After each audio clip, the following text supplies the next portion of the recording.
You lied to me! You lied to me, Monkey D. Luffy! I really believed that you were the fucking sun god! I really believed it! Oh, don't give me that crap! You are not the sun god. We all know the truth now. Loki is the true sun god. Rubber? Who was I kidding? So what if you can stretch? Complete waste of time. I can't believe this entire time I was going to believe that you, Monkey D. Luffy, would become king of the pirates. And here I find out that you are nothing more than a freaking imposter. How dare you? How dare you give up my hopes to think that you could actually be something? You think you can beat him? All right? Then prove it. Prove to me that you can beat Loki. I want to see if your rubber power can go up against Loki and his Pura no Mi. Hey everybody, my name is Clifford and I am back for a brand new video. Thank you so much for listening to that crazy argument.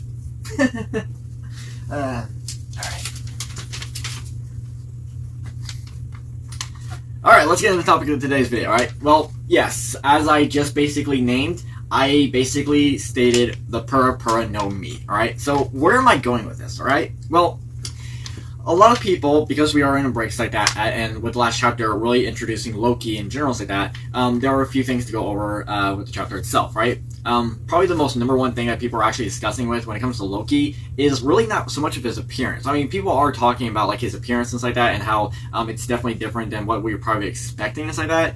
However, the key factor is what most people are actually discussing is the fact that Loki actually has a legendary devil fruit, right? Because we basically find out that Loki has basically became the shame of Elbaf because he basically murdered his own father to take a legendary devil fruit, right? And even when the whole introduction of where he first meets Luffy and like that, and basically introduces the whole fact of like Elbaf itself, we actually get a notion where he basically names himself to be the sun god, okay? And this is interesting because some people were actually started theorizing that he might have some like devil fruit ability connected to a sun in general, like maybe fire, anything of that sort, right? So there have been plenty of possibilities of what people might actually be expecting what it could be. Some people are actually thinking maybe something like Suitor and stuff like that, who has a very really good connection when it comes to Ragnarok and how it actually unfolds and the whole history behind it. Of course, Loki also has many connections to that as well in terms of like Norse mythology like that. Some people have even suggested Fenric and like that, who is basically one of Loki's children in Norse mythology like that. However, I could actually see Fenric actually being more of like a giant pet wolf than anything else. But I still think the whole devil fruit option could be interesting and like that. I think Oda could really pull it off if that's the case. But I really think there could be something else to go on here. Okay, something even further add that. I haven't seen many people actually discuss this, but I've seen some people actually bring it up as a possibility when it comes to like another option. And I'll explain everything in detail as we get through and like that. I don't want to like rush to it and just basically talk out of bounds like that. I really want to make sure I'm getting this perfect and understand. Okay, so. One thing to start off with this like that. In my last video I basically talked about Luffy's awakenings like that, and basically the details on like how Oda is actually using inspirations from the Rubber Hose animations and how it basically takes inspiration from like Toon Force, and I even threw in the whole idea of like glass, how the awakening could actually work and the inspirations for it, and why that could be interesting. And in that video, I did mention very carefully that I could also see a very unique possibility to where, maybe Loki actually has a glass fruit, which would be an interesting idea to basically give or basically state how it could actually end up in Nami. So say, for instance, like if it is too late in the game for Nami to actually awaken the devil fruit and, for it to really go over in terms of like abilities itself, maybe someone having the devil fruit firsthand before would actually be a more entertaining way to introduce it or show it off to get a better understanding of how it could actually work in Nami's hands, all right? Something to really go over with that. And while I do think that could be an interesting thing, there is something to really understand. A very key factor here is that Luffy's never been one to really just murder his opponents, right? Directly kill them, okay? I mean, yes, in terms of like situations, Luffy has actually killed some of his opponents before, like that. But normally Luffy's never the kind of guy to actually just really brutally murder them in cold-handed blood, right? He's never really been the one to do that, okay? So logically speaking, that would seem a little out of balance like that, and it would seem a little bit well, it just seems like it wouldn't really match the situation of the story, okay? So I would actually like to provide another option here, something I really think could be very interesting here, and something really, really unique that might be very interesting to consider, okay? So to really sum it up, let's go with this, okay? Let's look at Luffy for an example to basically give into what I'm going to go for in the project today's video to basically explain the situation of what I'm basically providing here, okay? Alright. So Luffy's Devil Fruit, the Gomu Gomu no Mi, which is basically known as the Hito Hito no Mi Model Nika, right? As we're all aware, it basically gives the user a body made of rubber, right? It basically gives them a more rubbery-like body, okay? Now here's the interesting thing, alright? Luffy is the sun god, okay? However, really when you're thinking about it and really considering that, rubber, in most cases, yeah, rubber can actually burn inside that. It can have like a weakness to like fire and some heat in general inside that. But in reality, when you really think about it, rubber really wouldn't be the number one thing that most people would actually relate or consider when it comes to like the sun in general or even fire, right? You figure like that would be at the very bottom of the list, right? It's something that can definitely have something to do with it when it comes to contact with it, but in general, it really has nothing to actually physically do with it on the same level, okay? So that actually brings a very interesting question here. It's like, okay, well, if that's the case, and that's basically what could be interesting to look at, well, what if there could be a situation and where something just like Luffy's in this case, where his Devil Fruit might have another, whether it could be another Devil Fruit that could be in a very similar manner to that, but yet there are some very unique differences, some very unique differences to separate that things like that, but they can definitely lead to some interesting things, especially when fire or any kind of like hot temperatures come in contact to basically show difference, okay? And that's what I basically would like to provide here, and I figured the best way to do that is with Luffy having the Gomu Gomu no Mi, and even though there is no Gomu Gomu no Mi in the original context of the books and stuff like that, what I would like to basically state here and basically provide another unique solution and to give as for Loki to have the Pura no Mi, alright? Now, what is Pura, okay? Well, Pura is basically, the easiest way to sort of explain it for what I'm going on is that there are two possibilities to actually look at when we're basically looking it up, okay? So, first, let's start with this one, okay? So, Pura, when you actually look it up, right? Pura can actually be a shortening of plastic in Japanese, alright? Matter of fact, this kanji symbol right here is often used in Japan to indicate something that is plastic recycling, right? Plastic, when you get to basically the gist of it, right, is pretty much just like rubber, or as in they're both polymer-based material like objects, okay? They're both different in terms of like their unique categories and how they're provided and what their uses are and that, but they're both polymers, okay? So plastic, just like rubber, are considered a type of polymeric material, usually classified as either thermoplastic or thermoset. So polymers in general, depending on the situation, they could either be thermoplastics or thermosets, okay? Both are polymers that behave differently when exposed to heat. And basically, just to get an understanding of the difference between thermoplastics and thermosets is this, all right? Thermoplastics can be reheated and reshaped, while thermosets cannot, okay? Plastic is a malleable material made from organic compounds that can be molded into solid objects, okay? Plastics can be strong, lightweight, and flexible, all right? So where am I really providing here, right? Well, with the whole idea of Luffy, his Devil Fruit, basically giving him, like, elasticity, basically giving him the rubber powers, all right? Giving him a body made of rubber. What if, in this case, like, an opposite of that is for someone to have, like, a body made of plastic, right? Which you're probably thinking, like, okay, that seems a little weird, say that, but no, this could actually be very interesting here, but there are a few drawbacks. Like, we can say, like, there could be some very unique similarities here to the Gomu Gomu no Mi like that, but yet there's some major drawbacks, right? To the point where you probably even have to question or ask yourself, why would anyone want to eat that Devil Fruit in the first place, okay? Alright. And when you really think about it in general, say that, the best way to actually describe this is actually to look up the general of the plastic itself and how its main situation, main definition to understand of it is plasticity, okay? Which plasticity, when you're looking it up, basically refers to the change in a material that cannot revert back to its original self, right? So Luffy being elasticity and things like that, his body able to stretch, right? He's able to, like, change, like, his body and like that, stretch it out and return to its original form. Plasticity is the opposite of that, okay? Where, yeah, both of them can actually change, but the key difference here is that while elasticity can return to its normal shape, plasticity cannot. So that's the drawback I would like to provide here, all right? So, say, for instance, it's very much, the easiest way to provide it, or basically state, is how you actually have to be someone who has a very good understanding to know what you need to do as a Delver, and to understand the context of like what you would be doing, no matter what it is. You have to be very careful and very knowledgeable of knowing what to do, because once you do it, you can't change it back, no matter what it is. Okay. It's almost very similar to how someone with like, laws Delver, right? How it's basically was stated that, to really get an understanding of laws Delver, you have to be a really good doctor in that sense, right? You have to really understand the whole human bodies of that and all that, right? You have to really understand that to really understand the whole Delver abilities itself, okay?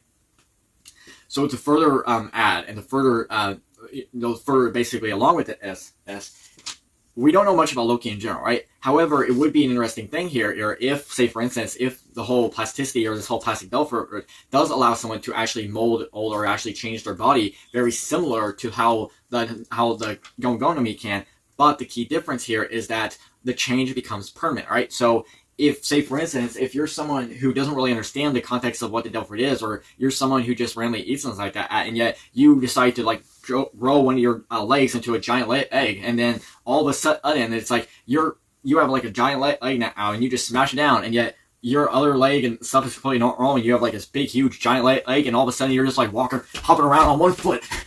Yeah, I'm not done yet. Oh yeah, I'll show you. Yeah, I'll show you. And stuff. And it's like you have to be really, really knowledgeable and really understanding of that, right? Like, then you really have to ask yourself and think very carefully. Like, even if the world government knew about these Delvers and even this one, at that point in time, I can quite understand why they would go with the Gomigami, because with that, at least you're having a good way to actually return to normal in general. You're having a good way to return to your original form and stuff like that, right? Minus the whole like getting rid of the rubber context of it, because your body's still made of rubber, but even when you stretch, you're able to like revert to normal size, okay? So that would be a very interesting concept here, right? Where these two key things here, while they are very different, they can have very unique similarities here in their own unique situations, right? Which I think is a very interesting context here, right? Something to really go over, right? So I really think that could be a very interesting thing, right? Now, there's something else to actually add here when it comes to Pura. So Pura, as I said before, it's like that can be a shortening of Purasuchiku, which can be plastic, okay? However, Pura can also be as a shortening to Purazuma, which basically means plasma, all right? Now, plasma, this is basically the situation where some people have actually sort of theorized that Loki could have the plasma fruit, right? And you know what? That could actually be interesting here, and I think a really good idea is to sort of add that or sort of combine that with the whole plastic thing, give it more of a unique twist, all right? So plasma, when you're really looking at general like that, it can refer to things, like plasma blood cells like that. But the key thing I want to focus here that I think is most people are actually discussing is when you're referring to like physics in general of like one of the four states of matter, right? So plasma is one of the four states of matter, right? Along with gases, solids, and liquids, right? Plasma in Latin means mold, and in ancient Greek it means something formed, right? And that's sort of the idea of how the word plastic is, right? Because even plastic basically comes from the thing of like something mold, something to change shape without able to change back, okay? That is basically the situation of it, okay? And then when you're referring to plasmas in general, or to get a really good context of what can be referred to as a plasma-based material, you have things such as lightning, solar winds, fire, and yes, even the sun itself, okay? So that's what I would actually like to provide. That's actually what I think could be very interesting here, to basically give a counterbalance to that, to where Luffy has a unique situation, to where he's actually facing off against someone who is basically like one of a kind, but yet very different, right? It's almost like having like the same, like being two sides on the same coin, right? And yet you probably think that you would never actually meet each other, right? Like when you think about it, like you're two sides of like the same coin in general, but like two different sides of the same coin, all right? Like Luffy is on one side, and yet Loki is on the other side, right? One side is rubber, the other side is polymer. One side is rubber, the other side is plastic, but it's still like polymer, right? And yes, I know this quarter is technically not a polymer, so that's not the point I'm trying to get across, all right? So you're probably thinking, well, how can this other side meet it, right? Is by meeting another situation like it, okay? Where they finally meet, okay? So I know it's probably like a crazy thing like that, and then most people will probably think it's like kind of ridiculous, and it probably doesn't make a lot of sense. And but you know what? I think it could actually work. I think it could actually be very interesting here, right? And the real question I've always wondered, like, if a plastic devil fruit could actually exist, how could it actually work, right? What could be the actual gist of it and its like situation, right? Like could we look at something like plastic bags, like plastic bottles, and like that? What exactly could we look at, right? You might want to think of the idea of like, you know, how like plastic dolls and stuff like that, like maybe that could work in general. Not to mention, I think there are very unique things to actually look at on why we can actually consider this, right? Like, let's think about how the chapter first began when we first came to Elbaf, right? When the Straw Hats were basically, when Nami first woke up after, you know, vanishing from the giant ship, episodes like that, we basically see her in that Lego castle, okay? And that's an interesting thing here because actually, when you look up Legos in general, the context of like what Legos are actually made of in general, for most cases, is that they're actually made of a very unique type of plastic, okay? And to further along with this, the fact that you had Rode, who is basically pretending to be a false sun god, who's actually using these humans that he's basically gathered to be like his slaves and stuff like that, and basically treating them like living dolls, all right? And the fact that, you know, most dolls in this situation, not all dolls, all right, and some of them are made differently than how they were originally beforehand, but with most dolls made nowadays, they're basically made of like, you know, plastic like material, right? Very unique plastic, okay?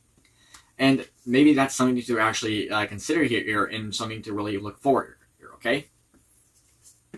And maybe that's also something to actually look forward to in the whole ability itself, right? Maybe a unique thing of it is just like how this devil fruit allows someone to actually change their body, but yet the key difference here is, like I'm saying, is that the change becomes permanent, right? No matter what it is, you can sort of like, you know, your body has sort of become like this lightweight plastic like material that can easily like mold or change shape, but yet the change becomes permanent once it's set in, right? Like it's basically becomes permanent and it will not revert back to normal, okay? So maybe like a situation you could look at is like, imagine if Loki, say, picks up like an axe, right? And he actually molds the axe around his hand around the axe to basically fuse it in one.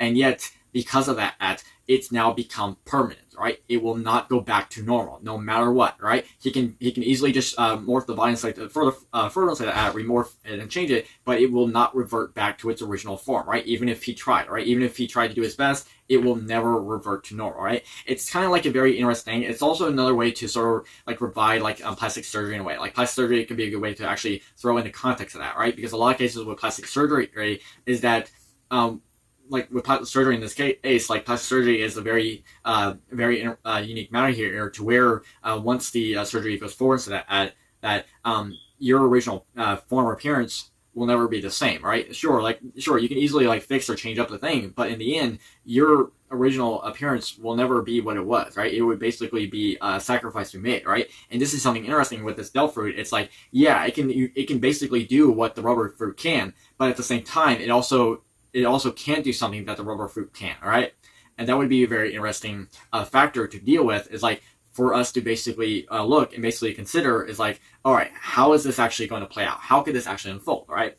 And maybe Loki would be a very unique property of that, someone who could really get the understanding and the idea of how to actually use this devil fruit in a more interesting way that isn't going to actually destroy something, that isn't going to actually make it seem like he's a ridiculous person who has a power that probably shouldn't even exist, okay? And then, you know, I'm actually really liking the whole idea of like Loki having this devil fruit in general. I think that this idea of Loki having this is actually a little bit more interesting in this case, and maybe like think of this, right? Here's something to actually consider, right? And maybe this is a good way for Nami to actually have the idea of having the glass fruit in general, and stuff like that, okay? So just hear me out, okay? Let's say the whole connection here of just like how Luffy's ability and stuff like that can also, his awakening can also affect other things as well, right? Maybe we can also consider the fact that Loki is also awakened as well, right? And his plastic ability also allows him to affect other things as well, right? You know, whether or not it be a material-like object, like a non-living object, or an actual living object, like that, is really up to it is really up to chance on whether or not that's going to be the right situation. But to really focus on what I'm going to provide here, we really need to focus on like the living situation more importantly, okay? So some theories have actually suggested that Loki is actually going to fall in love with Nami, and that we're going to be in a situation to where Nami is going to be forced into some kind of marriage, right? Imagine a situation to where we actually get the idea of Loki's devil fruit and how it actually exists. He falls in love with Nami and so that, and basically is determined to keep her from actually leaving with the Straw Hat crew, right? So maybe here's the situation, right? Because of his devil fruit ability and his ability to actually mold something and change it to a permanent form, maybe that's the key thing here, right? Where he actually manages is to turn Nami into a giant. All right, and maybe that's how we actually get Giant Nami, right?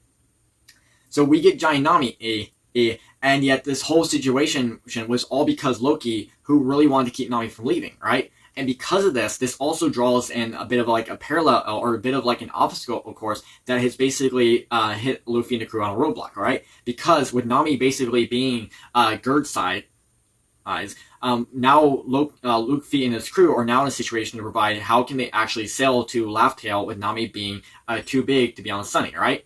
Now, sure, there have been situations where giant characters have actually stood on the Sunny side, that, but they can't really sail for long periods of times with characters of giant mass size, right? It just wouldn't work in that situation, right? The only situation is that, I mean, sure, there is also the possibility that Frankie could also make updates, things like that, and rebuild the ship in general, but that also seems like a very, that also seems like a bit of like a lazy throw-in and to not have a very unique situation, right? And then to provide here, maybe an interesting situation to provide to basically counteract this is that maybe this is how Nami can revert to normal is by eating the glass fruit that would allow her to return to her normal size, but yet the whole idea of like becoming a giant is still like a permanent matter and so that it will not revert back, even with the whole Delph fruit in general, right? So, but using the glass fruit would actually allow her to actually be like a smaller size, to be her regular size, while still having the compounds of her body materially completely changed. Okay, and that's always been an interesting fact here. Is like it's been like there are plenty of people out there who actually would be very interested in seeing Nami become a giant like that, and yet there are a few notions to consider why. Right, like for instance, one thing to consider is this. All right, so we got two color spreads with Nami being like a giant drawn by Oda. Okay.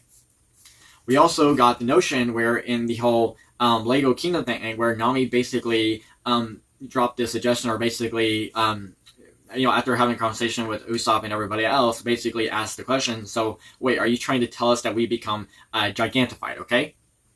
And yet, another notion to look at even further is back when Nami and Usopp were having conversations with Brogy and stuff like that, and yet when Usopp was basically talking about being a brave warrior, and this is how he wanted to be a brave warrior like them, Nami basically was the one who basically stated that, so you want to be a giant. Right.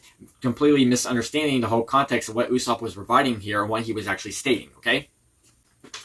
Yeah, so I really think that could actually be a very interesting thing here, right? And not to mention, the whole, I think it could be a really interesting matter here to basically provide a very unique situation, right? And we probably already have a good idea of, what Nami would actually look like if she was a giant, especially since we have Gerd in the story, and not to mention, Gerd's height is actually just 10 times larger than what Nami would be. So we already have a general idea of, how big Nami would actually be in terms of, giant size. So reality is, if Nami did become a giant, her height would be very similar to Gerd's in that case. Maybe not, the exact same height. It might be off, a few centimeters or the point is, it might not be the exact same height, but it should be close enough up to basically get the layout, right? It's basically close enough. All right. So you know what? I really think that could be a very interesting thing here. I think that could really work. Okay. So Luffy having the Gum Gum Nami, and even though it's not the real name, but the idea here is that his body's made of rubber, right?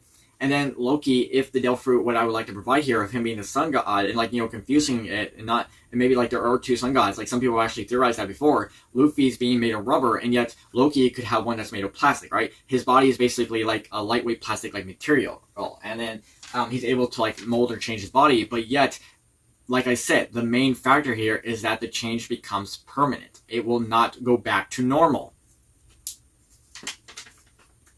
All right, so so that's pretty much everything I really wanted to discuss in the context of the video, right? That's pretty much every main thing to really go over, right? There are probably other things to really add in, to really consider, how the Delph fruit could actually work in general, but I think that's actually a very interesting thing, something that I think could really be interesting to really consider if it could be possible, right?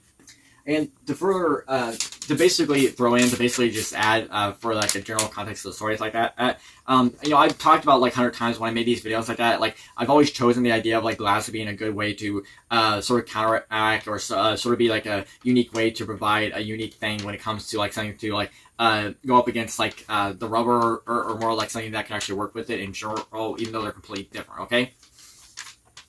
And to really understand this in general, when it comes to these things, especially one reason why I chose glass is based on like, well, there are three main reasons on why I chose to go with glass as being a good way to go with rubber in general, right? The first thing is obviously this, all right? So, obviously enough, the easiest way to really go over it is actually the glass transition, right? That's probably the number one thing to actually provide, okay? So the glass transition, to basically give a really good understanding of it, right?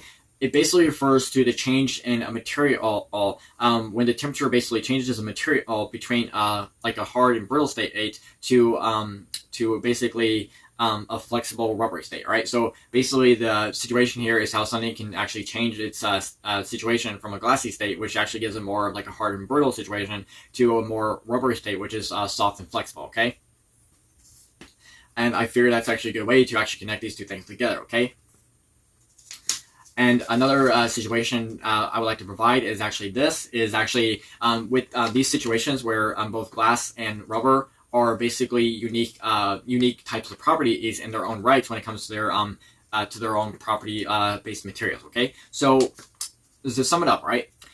There are basically a lot of materials out there, and yet a lot of these materials, when it comes to like the base type of materials, can usually be classified in three unique types, okay? And there's also a fourth thing, but let's just name these three in general, right? You have metals, polymers, and ceramics, okay? Let's just focus on polymers and ceramics to get a good idea, okay? Polymers can be categorized into three unique categories, right? Thermoplastics, thermosettings, and elastomers, okay? Rubber is a unique type of rubber. Well, basically, rubber is another word for elastomer, right? So rubber is a unique type of polymer that is considered an elastomer, okay? Now we get into glass, right? And getting an understanding of it is to look at ceramics, okay? Ceramics, in most cases, when you're referring to ceramics, is actually something to look for in like pottery, like clays, porcelain, stuff like that, right? Ceramics can be categorized into two categories, right? Traditional ceramics and advanced ceramics, okay? Traditional ceramics can usually refer to things like glass, clay, stuff like that, okay? And then there's also another category upon the traditional ceramics, which actually separates glass completely different from its other counterparts, okay? Where, you have your non-crystalline traditional ceramics, and yet you have your crystalline ceramics, okay? The crystalline ceramics would basically refer to things like glass, porcelain, let me start that over. It can refer to things like clay, porcelain, bricks, stuff like that. However, the non-crystalline basically refers to glass, right? Because glass is a non-crystalline amorphous solid, right? Basically meaning that it is, so to put it simple, even though you might think it's actually a crystal, it's not a crystal, right? It's completely different, okay? And then the third thing on why I thought would be very interesting here for a unique situation for these two things is actually this, okay? And probably the key thing here to actually provide on like another thing to provide why I think glass and rubber can actually work a unique situation together is how rubber and glass can both basically be described or basically be used in a unique way to refer to something like a change in life in general, right? Or something that something to really understand when it comes to actually life itself, right? So the really easy context of it is basically to state like this, right? Where rubber, one situation with rubber is like that is like taking the concept of like a rubber ball, right? And a glass ball, okay? With rubber balls, I'll say that it will always bounce back, right? Meaning that, in life, no matter what the situation may be, your life will always bounce back as long, you've had your moments like that where you basically fell, but you actually managed to get yourself back up, right? But with glass, it's a different situation where, yes, in some cases, glass can actually bounce higher than rubber, but in general, it's still glass, right? So when you drop it, it breaks, meaning it's completely shattered, and that whole situation is completely gone, right? And yet we've had situations where Luffy and Nami sort of get the idea of these situations, right? Like, where they get the idea of like, how a rubber situation, how help bouncing them back, okay? But then you also have a situation to where they, along with other Straw Hat crew, basically get the idea of like glass breaking itself, right? Where something has completely shattered and yet it will never change and come back, right? Whether, that could be something with like a loved one of theirs, right? Or like, like a home, stuff like that, okay? So I think that's a really interesting way to go over it, okay? So, so that will actually be it for the video. That's everything to really go over in the context and everything to really provide on what I'm actually stating here. So, to basically give it a really unique lowdown or rundown, Luffy, being rubber, would have elasticity, basically being like completely elasticity. And if Loki is going to have the per E, I could see him basically having plasticity as a good way to go with it, okay? And then last but not least, to really give it off and to really provide, right, if there could be a very good reason for Nami to have the Garganami E, I think Vitriosity E could be a very good way to provide here, especially when looking at the context of it. Okay, so, alright. So, to sum it up, the Gomu Gomu no Mi E would be elasticity. The Pura Pura no Mi E would obviously be plasticity E. And then last but not least, with Nami having the Gargar no Mi obviously equaling Vitriosity, okay?